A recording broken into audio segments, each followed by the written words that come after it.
नमस्कार दोस्तों, मैं आपका दोस्त राकेश शर्मा आपको लगातार मिलवा रहा हूं उन कंटेस्टेंट से जो इस बार बार एसोसिएशंस के चुनाव में शिरकत कर रहे हैं और अपने कैंडिडेट को जानने के इस प्रोग्राम में आज मैं आपको मिलवाऊंगा एडवोकेट मुकेश राजपूत जी, जो वाइस प्रेसिडेंट के पोस्ट पर कंटेस्ट कर रहे हैं दिल्ली बार एसोसिएशन 30 जारी में।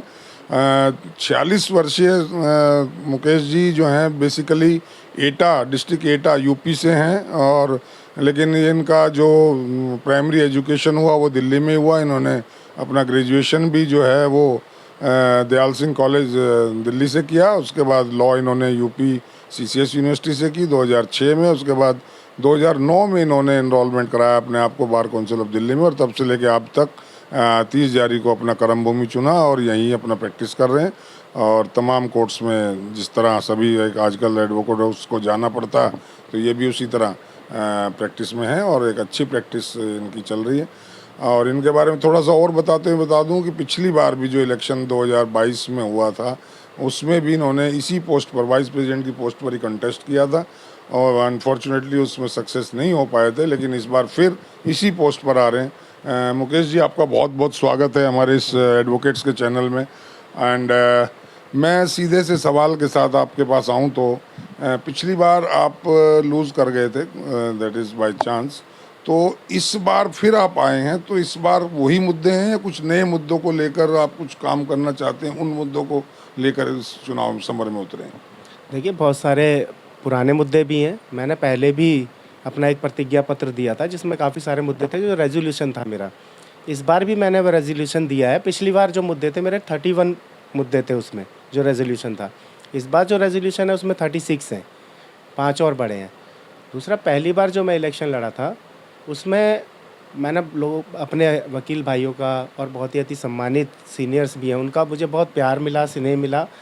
और फिर भी वो स्नेह प्यार मेरा दूसरा साथी कंटेस्टेंट जो था वो ज़्यादा पाने में सक्सेस हो गया, इसलिए वो जीत गया। लेकिन मैं इस बार उस प्यार और स्नेह को ज़्यादा पाने में मुझे लगता है मैं इस बार सक्सेस होऊंगा, क्योंकि मुझे ज़्यादा प्यार और स्नेह इस बार मिल रहा है। लेकिन आपने बताया कि पिछली बार जो आपने एक एजेंडा अपना दिया था मैनिफेस्टो, उसमें 31 काम थे और इस बार 36 हैं, तो बजाय वो 2-3 सालों में काम होने के और प्रॉब्लम बढ़ गई, ताकि वो 5 प्रॉब्लम और आपके उसमें आ गई कैटेगरी? एक्चुअली सर, उसमें सबसे पहला जो मुद्दा यही है। पिछली बार जब मैं सेम पोस्ट पे ही कंटेस्ट कर रहा था तो 15,000 रुपये नॉमिनेशन फ़ीस थी। आज वीपी की नॉमिनेशन फ़ीस 50,000 रुपये है। पूरे हिंदुस्तान में लोकसभा का चुनाव, राज्यसभा का चुनाव, आप विधानसभा का चुनाव देखिए, उसकी भी नॉमिनेशन फ़ीस इतनी नहीं है, 50,000 रुपये। तो सर, ये लोकतंत्र के साथ एक मजाक है, लोकतांत्रिक व्यवस्था का मजाक है। इसके खिलाफ भी मैंने पहला मुद्दा वही है मेरा। तो आपने भी जमा करा दी अब, तो अगर आप जीत कर आते हैं, मैंडेट मिल जाता है, तो क्या आप ये राशि वापस कराने का कोई प्रोविज़न करेंगे? सर, जीतने के बाद मैं राशि वापस तो नहीं करा सकता एक्चुअली, लेकिन इसके खिलाफ मैं इस लड़ाई को आगे भी जारी रख सकता हूँ, ताकि अगली बार जब चुनाव हो तो ये जो नॉमिनेशन फीस है इसको कम किया जाए। ये तो बार एसोसिएशन की मर्जी है, तानाशाही है कह लो या उनकी अपनी स्वायत्ता, वो 10 रुपये रखें। यही बार एसोसिएशन पटियाला हाउस की है, नई दिल्ली बार एसोसिएशन, वहाँ 250 रुपये है कुल, तो यही जो है यहाँ 50,000 आप बता रहे हैं। तो ये तो कल आप भी बॉडी में आएंगे, आप कहेंगे अब की बार 1 लाख रख देते हैं, प्रोग्रेसिव सिस्टम है। सर, मैंने तो अपना जो एजेंडा दिया है उसमें मतलब शपथ के साथ वो लिखा है। तो एक प्रॉब्लम ये आपने मेन, और कोई ऐसी मेजर प्रॉब्लम जिसकी वजह से आप समझते हैं कि मुझे चुनाव में आना चाहिए? बहुत सारी समस्याएं सर, जैसे आप देखिए यहाँ पर चैम्बर्स के ट्रांसफ़र की फ़ीस बहुत ज़्यादा है, और वो ट्रांसफ़र की फ़ीस भी ट्रांसपेरेंट नहीं है। जिसको यहाँ की बॉडी चाहती है, किसी को फ्री में भी ट्रांसफ़र कर देते हैं, किसी से 10,000 ले लेते हैं, किसी से 15,000 और किसी से 50,000 रुपये फ़ीस है। इस प्रॉब्लम को मैंने स्वयं फेस किया है। एक चैम्बर मेरे जानने वाला का था, उन्होंने जब उसको किसी को ट्रांसफ़र किया तो उनसे 30,000 रुपये लिए। वही चैम्बर जब जिसने लिया उसने उसको सिर्फ 15 से 20 दिन बाद दूसरे को ट्रांसफ़र किया किसी मजबूरी की वजह से, तो उनसे उन्होंने 15,000 रुपये में वो ट्रांसफ़र कर दिया। तो मुझे ये अच्छा नहीं लगा, इसलिए ये भी ठीक नहीं, सब भाई एक ही है।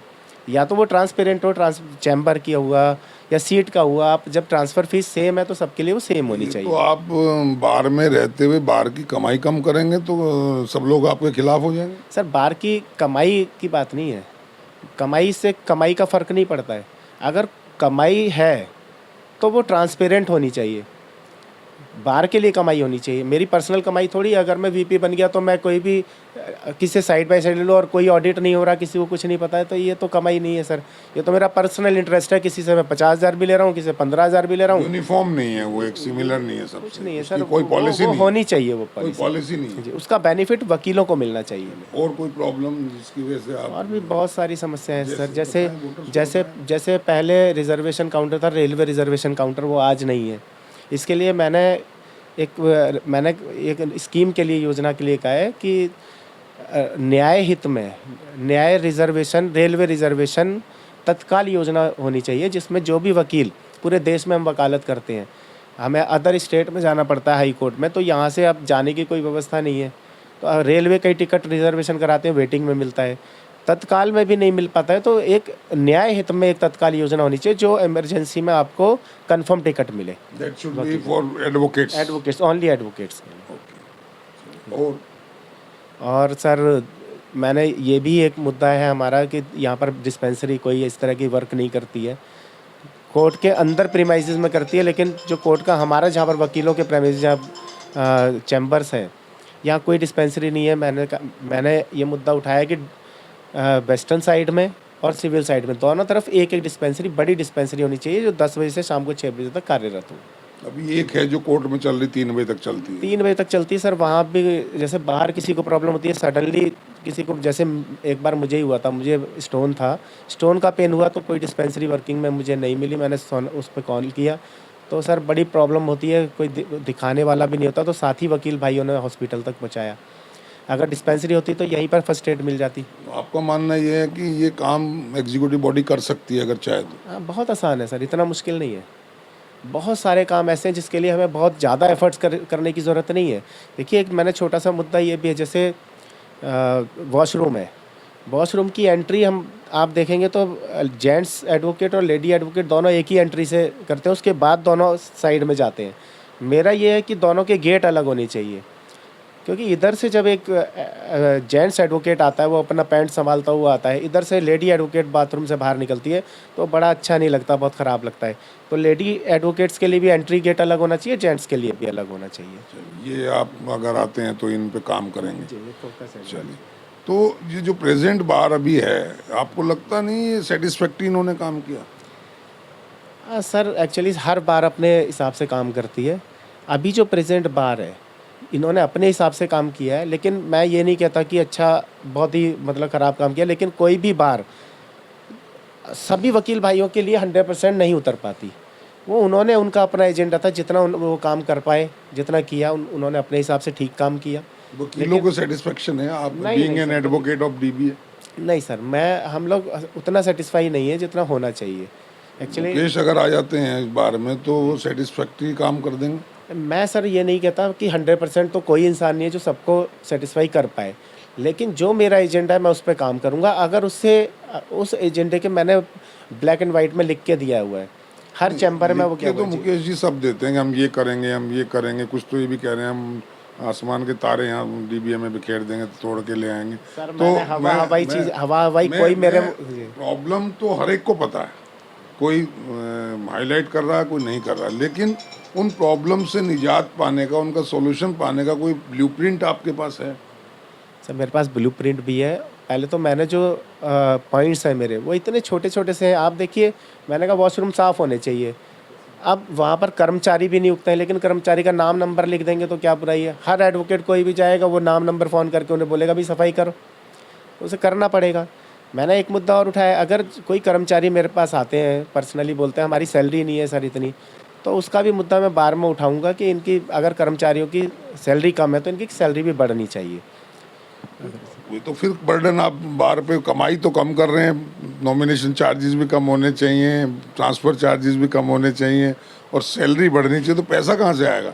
सर सब पहले ये जो अभी जो चल रहा है, अभी जो चल रहा है सर, ये कहाँ से पैसा आ रहा है? वकीलों से आ रहा है। वकीलों से पैसा आ रहा है ना सर, लेकिन कुछ चीज़ें ऐसी हैं जो मतलब ट्रांसपेरेंट नहीं है सर। बहुत पैसा जाता है वकीलों का, उसका ही अभी तक ये खर्चा वो नहीं बताया इन्होंने, कितनी इनकम होती है, कितना खर्चा होता है, ये कभी कुछ नहीं बताते सर।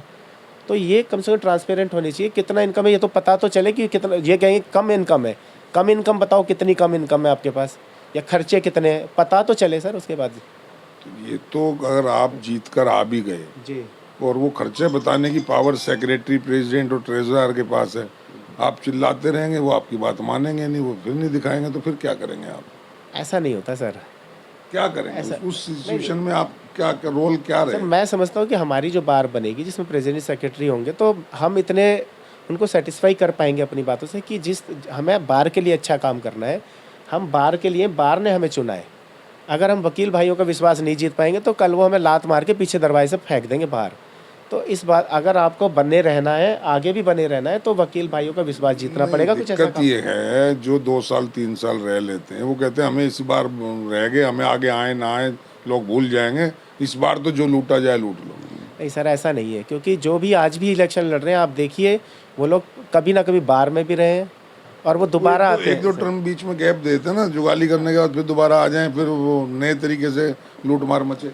सर दोबारा आएंगे तब भी जो गलत काम करते हैं उन्हें लोग लात मार के भगा देते हैं। सर आप भी समझते हैं, आप तो बहुत वरिष्ठ अधिवक्ता है, सम्मानित है पूरी बार में, आप भी समझते हैं कोई जब इस तरह का आदमी जब जाता है, जो गलत काम करके जाता है, वो चाहे 4 साल बाद आए या 6 साल बाद दोबारा आएगा, तो उसे कोई पसंद नहीं करता सर। अच्छा, यहाँ एक बहुत बड़ी प्रॉब्लम पार्किंग की है ना? वहाँ तो हर सब कोर्ट्स में, लेकिन यहाँ बहुत ज़्यादा है। इसके बारे में कभी कोई ऐसा कोई ब्लूप्रिंट आपके दिमाग में आया या आपने कोई मन में तैयार किया है कि जिससे पार्किंग की प्रॉब्लम कुछ हद तक ठीक हो जाए? सर ये सवाल आपने पिछले बार इलेक्शन में भी आपने किया था, और मुझे लगता है ये हर इलेक्शन का मुद्दा है। जो आज प्रेजेंट सेक्रेटरी हैं, इससे पहले जो प्रेजेंट सेक्रेटरी थे, उन्होंने भी इसी बात पर अपना चुनाव लड़ा था कि हम इस समस्या को ख़त्म कर देंगे। उसने दावा किया था हम 15 दिन में ठीक कर देंगे। बहुतों ने दावा किया था, आज बार के अंदर है वो। जी। सर ये सवाल उनसे आप पूछिए क्या हुआ, कोई सॉल्यूशन। चलिए, लेकिन तो सर नहीं मैं वही अगर बता रहा हूँ आप आ सर। जाते हैं 21 तारीख को, तो सर, आप इस पे क्या, कैसे इसको समस्या का निदान करेंगे? कुछ सर स्ट्रिक्ट एक्शन लेने पड़ेंगे, क्योंकि वकील मसलन भाइयों को जैसे? जैसे सर इलीगल गाड़ियाँ अंदर आती हैं, इलीगल मीन्स जिन पे वो नहीं है, स्टिकर्स नहीं है, और बहुत सारे हमारे वकील भाई हैं, मैं निवेदन उनसे हाथ जोड़ के करूँगा कि अगर जो वकील नहीं है आपके साथ रहने वाले, उनको आप स्टिकर्स प्रोवाइड ना कराएं। मैं खुद कभी नहीं कराता, मैं आपसे भी निवेदन करता हूं कि इस तरह के स्टिकर्स किसी को प्रोवाइड ना कराएं। मैंने ये देखा है बहुत नहीं, सारे। दिक्कत की होती है उसमें practical. Vice president Mukesh Rajput के दोस्त बन गए, मुकेश राजपूत वाइस प्रेसिडेंट। अब उनके दोस्त कहेंगे यार वीपी होकर के 4 स्टिकर नहीं दे सकता, तो तुमको अगले 6 ले जा, मेरे को इस तरह मत मैं बोल। कहूँगा आप 10 ले जाओ, लेकिन आप पहले वकील बनो। मतलब आप किसी को स्टिकर नॉन एडवोकेट को नहीं देंगे? एडवोकेट को नहीं मिलना चाहिए। लेकिन यहाँ तो कन्वेंसिंग भी ज़्यादातर लोगों की नॉन एडवोकेट्स कर रहे हैं। सर वो परिवार के लोग लग जाते हैं, उसके लिए मनाही नहीं है। अगर आप सर आप मेरे परिवार के लोग कोई फायदा ही नहीं दोगे तो फिर वो कहेंगे इसको तो गलत बना दिया। सर परिवार के लोग स्टिकर नहीं मांगते। परिवार भाई, आपके बेटे कोई भी मांग सकते हैं जी, आप वहाँ पे नेता हो, लाओ मैं स्टिकर। अगर सर मेरा बेटा भी मांगेगा तो पहले मैं उसे वकील बनाऊंगा कि फर्स्ट डिजर्व देन डिजायर। अगर आप बनते हो तो फिर वो तो अगर जो गलत स्टिकर बटते हैं या उसको भी अगर हटा दिया जाए, सड़कों पे जो गाड़ियाँ लगी हैं इनको किसी तरह स्मूथ लाइन किया जा सकता है। सर अब अगर देखिए, बार के प्रेसिडेंट और सेक्रेटरी और बार के लोग मिलकर यहाँ के डीसीपी साहब से, डीसी साहब से बात करेंगे मिलके, तो ये बहुत इतनी बड़ी समस्या नहीं है सर। और अगर मैं आ रहा हूँ, बड़ी समस्या ये है कि जो बाहर पार्किंग लगती है इसका पैसा बाहर में आता है, इनकम का सोर्स है वो। अब वो आप बाहर की इनकम फिर कम करेंगे अगर गाड़ियाँ हटेगी तो। सर वो उस इनकम से क्या बार के हमारे साथियों को, वकील भाइयों को क्या फ़ायदा मिला आज तक, आप मुझे बताइए। ये जो इनकम आप बता रहे हो सर, वेलफेयर जो है वकीलों का थोड़ी एग्जीक्यूटिव बॉडी का तो हो रहा है। क्या तो एग्जीक्यूटिव बॉडी पर्सनल काम कर रही है, पर्सनल फायदे के लिए कर रही है, तो बार का क्या फ़ायदा है सर उसमें? आप बताइए, ये इनकम बंद हो जाएगी, वो इनकम बंद हो जाएगी, मेरा फ़ायदा क्या है आज तक मैं वकील बना उससे? मुझे तो सर आज 25 रुपये की टिकट लगानी पड़ रही है ना, जो 2 रुपये की लगती थी पहले वकालतनामे पर। मुकेश राजपूत अगर बनते हैं वाइस प्रेसिडेंट तो वो बार का फायदा सोचेंगे ना कि अपना। बिल्कुल बार का फायदा सोचूंगा सर, और बार के लिए ही मैं लड़ रहा हूँ इलेक्शन। एक यहाँ सफाई की बहुत बड़ी प्रॉब्लम है सर एक समय था जब हमारे प्रेसिडेंट, प्रधान और सेक्रेटरी जब कोर्ट रूम में आ जाते थे, तो कोर्ट रूम में जो वकील बैठे होते थे सर, वो खड़े हो जाते थे उनके सम्मान में। सिर्फ वो इसलिए खड़े होते थे क्योंकि उन्होंने कहीं पीछे सेक्रीफाइस करके आए हैं वो। अपने पर्सनल इंटरेस्ट को साइड में रख दिया है। वकील भाइयों के हित में वो भूखे रहे हैं, वकील भाइयों के हित में उन्होंने अपनी आंखों पे चोट खाई है, वकील भाइयों के हित में उन्होंने कहीं ना कहीं उन्होंने पर्सनल इंटरेस्ट को खोया है, अपने भाई बहनों को, अपने परिवार को छोड़ के उनके लिए काम किया है। इसलिए वकील भाई उनके सम्मान में वहाँ पर खड़े हो जाते थे और जज की पोस्ट पे सीट पे बैठे हुए जज साहब भी उनको लिए नतमस्तक होते थे कि ये वकीलों के प्रधान है। आज सर आज कोई सम्मान नहीं करता। मैं देखता हूँ कि हमारे प्रधान सेक्रेटरी आते हैं, लेकिन मैं उनका इस पोस्ट का सम्मान करता हूँ जो हमारी बार के प्रधान सेक्रेटरी हैं, उनका उस पोस्ट का सम्मान है। लेकिन उस गरिमा को बनाए रखने के लिए उस पोस्ट पर बैठे हुए व्यक्ति को वकील भाइयों के लिए काम करना चाहिए, उनकी सम्मान को बरकरार रखने के लिए काम करना चाहिए, ना कि पर्सनल हित में काम करना चाहिए। आपने कहा उन्होंने पहले सेक्रीफाइसेस किए हैं। मुकेश राजपूत ने कोई वेलफेयर का कोई अपने इस 12-16 साल में कोई काम किया हो, कोई ऐसा आप हाईलाइट करें? सर मैं हमेशा जब भी वकील, जैसे एडवोकेट्स प्रोटेक्शन एक्ट के लिए मैं जंतर मंतर पर धरने दिए सर, पद मार्च निकाले मैंने। अभी देखिए आप एडवोकेट्स अमेंडमेंट बिल जो सरकार लेकर आ रही थी, उसमें भूख हड़ताल में मैं भी एक साथी था जो यहाँ बैठा था सेंट्रल हॉल पर। हमारी एक बहन, अभी खैर बोलना नहीं चाहिए, लेकिन ऐसे माहौल बने सर, हमारी कई बहनें उसमें वहाँ पर बैठी हुई थी भूख हड़ताल में, जो बहुत परेशान हुई उस समय। हमारे साथी बैठे थे साथ में भूख हड़ताल पर। तो सर उस अमेंडमेंट बिल के खिलाफ हम सभी वकील भाइयों ने इतने ज़ोर शोर से काम किया जिससे सरकार को घुटनों पर आना पड़ा और इसको वापस लेना पड़ा। इसी तरह जब भी कोई सरकार इस तरह के काम करेगी तो सरकार, हम जैसे वकील भाई सर सरकार के सामने खड़े हो जाएंगे। अभी आपने देखा कि मैं उसके खिलाफ ज़्यादा वो नहीं बोल रहा था, लेकिन न्याय की मूर्ति की आपने देखा पट्टी बंधी होती थी, वो पट्टी खोल दी गई। लेकिन वो पट्टी खोलने से हमें वो नहीं है, गुरेज नहीं है। उस पट्टी को खोलने के बाद अगर वकीलों के मुंह पे बांधने का काम करोगे तो मुकेश राजपूत जैसे वकील भाई बहुत हैं जो वो पट्टी बंधने नहीं देंगे। जो लोग भूख हड़ताल पर बैठे, मैक्सिमम लोग आज वो कैंडिडेट हैं, आप भी उनमें से एक हैं। तो मन में ये था कि मुझे इलेक्शन लड़ना है, इसलिए मैं भूख हड़ताल बैठ के ज़रा वीडियो बनवा लूँ और फेसबुक पे डाल दूँ, व्हाट्सएप पे वायरल कर दूँ, ताकि आगे मुझे इसका फुटेज मिल जाए। सर मैं अकेला नहीं था, बहुत सारे ऐसे साथी हैं जो इलेक्शन लड़ भी नहीं रहे, वो भी बैठे थे। ऐसा मेरे ही मन में नहीं था। मैं तो पहले भी चुनाव लड़ा हूं। एडवोकेट बैठे थे कि वुड बी कैंडिडेट बैठे थे? नो सर, एक्चुअली मैं तो एक आंदोलनकारी था, एक छोटा सा कार्यकर्ता था, एक छोटा वकील भाई था जो अपने सभी वकील भाइयों की परेशानी में हमेशा साथ होता हूँ, उसमें भी साथ था। मैं पहले भी चुनाव लड़ा था, ऐसा नहीं कि आज ही मुझे चुनाव लड़ना था जो कि मैं बैठ गया उसके लिए। आप फर्स्ट जनरेशन लॉयर हैं। First generation lawyer. तो फर्स्ट जनरेशन लॉयर को बहुत कुछ महसूस होता है, बहुत कुछ दिक्कतें आती हैं, बहुत कुछ उनको परेशानियों का सामना करना पड़ता है, आपको भी करना पड़ा होगा। तो उनके बारे में कुछ आपके पास है विज़न कोई ऐसा कि उनको आप राहत दे सकें अगर आप वाइस प्रेसिडेंट बनते हैं? सर फर्स्ट जनरेशन लॉयर जो आते हैं उनको एक तो ऊपर से हाथ नहीं मिलता है, और सर किसी भी सीनियर्स के लिए वो परेशान रहते हैं कि कोई सीनियर्स ऐसा मिल जाए जो मुझे कुछ ना कुछ है जी, वो परेशानी है। दूसरा लीगली भी उनके लिए करना चाहते हैं? मैं करना चाहता हूँ सर उनके लिए। जो भी फर्स्ट जनरेशन लॉयर आते हैं वो आए, मुझसे मिलें, जो मेरी सर मैं बेस्ट एफर्ट्स कर सकता हूँ उनके लिए। बाकी मसलन क्या करेंगे? जैसे सर एक DLSA के जो पैनल्स होते हैं सर, और जो ये अपॉइंट करते हैं ना सर, LC वगैरह अपॉइंट करते हैं लोकल कमिश्नर, तो वो जो इस तरह की चीज़ें हैं, ये फर्स्ट 3 से 5 साल के जो वकील हैं, मेरा ये कहना है मतलब उनके लिए वो होने चाहिए, इन पैनल्स पर उनको होना चाहिए। और देखिए सर पिछली बार आपने देखा तो उनको आज भी हैं, पर उनको मिलती हैं जो बार के नेताओं के सपोर्टर और बार के नेताओं के भाई भतीजे या दोस्त या बहुत नज़दीकी, उनको मिल जाती, बाकी हम जैसों को तो आज तक नहीं मिली। सर हम जैसों को भी नहीं मिल पाती है, लेकिन सर उसके लिए तो बार में जाएंगे तो जो आपकी सपोर्ट में हम जैसे लोग बार में जाएंगे ना, तो सर हमें पता है कि हम जैसों को नहीं मिलती है, इसलिए हमारे जैसे जो आएंगे तो उनके लिए हम कुछ व्यवस्था करेंगे। ये है दिमाग में, आप करेंगे? बिल्कुल दिमाग वो में उम्मीद रखें आपसे। बिल्कुल सर, पूरी उम्मीद रख सकते हैं। जीतने के बाद आप भी उसी रंग में रंग जाएं। आपसे मैं कह रहा हूँ, मैं हमसे आप अपील करिए, पहले मुझे बताओ जी कि अगर आप भी उसी रंग में रख गए, वो वायरस बार रूम ऑफिस में घुसते ही आ जाता है। पहले सब बहुत बढ़िया बढ़िया बातें कर, मेरे पास सबके इंटरव्यूज हैं पिछले साल के, पिछली टर्न के जो इलेक्शन से पहले बहुत बड़े बड़े वायदे सबने किए थे, ईमानदारी के और वेलफेयर के, लेडीज़ के लिए काम करेंगे, क्रैच नहीं खोल पाए, कुछ नहीं कर पाए। लेकिन जीतने के बाद फिर वो कहीं नज़र नहीं आते, फिर उनके फ़ोन भी नहीं उठते, वो बिज़ी हो जाते हैं। तो मुकेश राजपूत का फ़ोन भी ऐसे बिजी हो जाएगा, वो भी कहेंगे मैं आज टाइम नहीं है, परसों बात करें।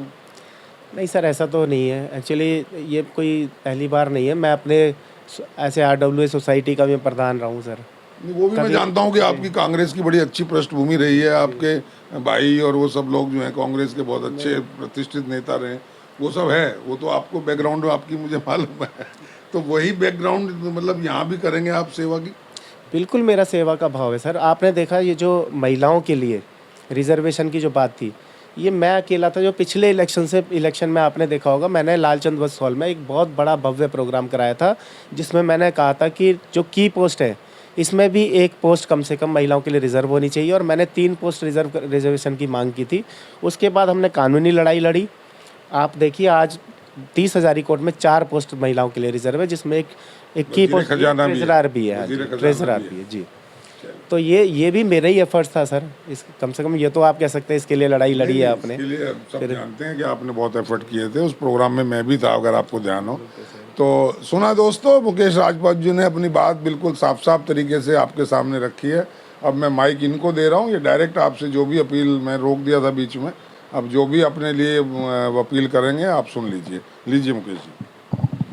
सभी अधिवक्ता साथियों से, अति सम्मानित अधिवक्ता साथियों से, मेरे वरिष्ठ अधिवक्ता साथियों से, और जो जैसे हमारे साथ बैठे हैं श्री हमारे शर्मा जी, हमारे बहुत ही सम्मानित हैं। एक्चुअली मैं इनसे भी हाथ जोड़ के विनम्र निवेदन करता हूं कि मैं वाइस प्रेसिडेंट की पोस्ट पर DBA में कंटेस्ट कर रहा हूं। आप मुझे अपना स्नेह दें, प्यार दें और मुझे अधिक से अधिक वोट देकर विजयी बनाएं।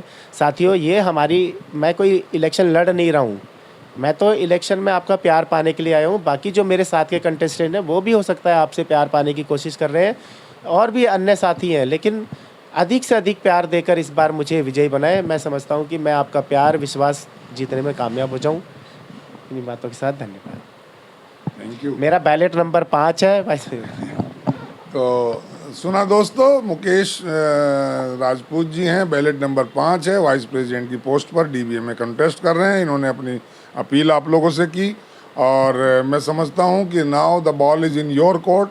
अब आप इनकी पोस्ट पर 8 लोग हैं, ये लोग, इनमें से आप तय कर लीजिए कौन आपको ठीक लगता है, कौन किसका विज़न आपको अच्छा लगता है, किसकी नीयत अच्छी लगती है, किसके पास काम करने का जज्बा है आपको ठीक लगता है। आप बहुत लर्नेड एडवोकेट्स हैं, इसलिए अपनी वोट का, बहुत जो कीमती वोट है उसका सही इस्तेमाल करिएगा, बहुत सोच समझ कर करिएगा, बिना किसी इज़म के, बिना किसी कास्टिज़म के, बिना किसी रिलीजन को देखे हुए, बिना किसी एरियाइज़म को देखे हुए, केवल और केवल आदमी की वर्किंग देखिए, उसकी नीयत देखिए, उसकी सीरत देखिए, तब आप अपने अमूल्य वोट का इस्तेमाल करें, ताकि एक बहुत बेहतर और सुंदर बार का गठन हो सके, जो हमारे एडवोकेट्स भाइयों का, सबका हमारा वेलफेयर कर सके। दोस्तों, मैं थैंक यू करूंगा राजपूत जी आपका अगेन, और मैं एक और नए कैंडिडेट से किसी से आपको मैं बातचीत कराऊंगा। तब तक के लिए दोस्तों थैंक यू, आपने मेरी बात को सुना। जय हिंद, जय भारत।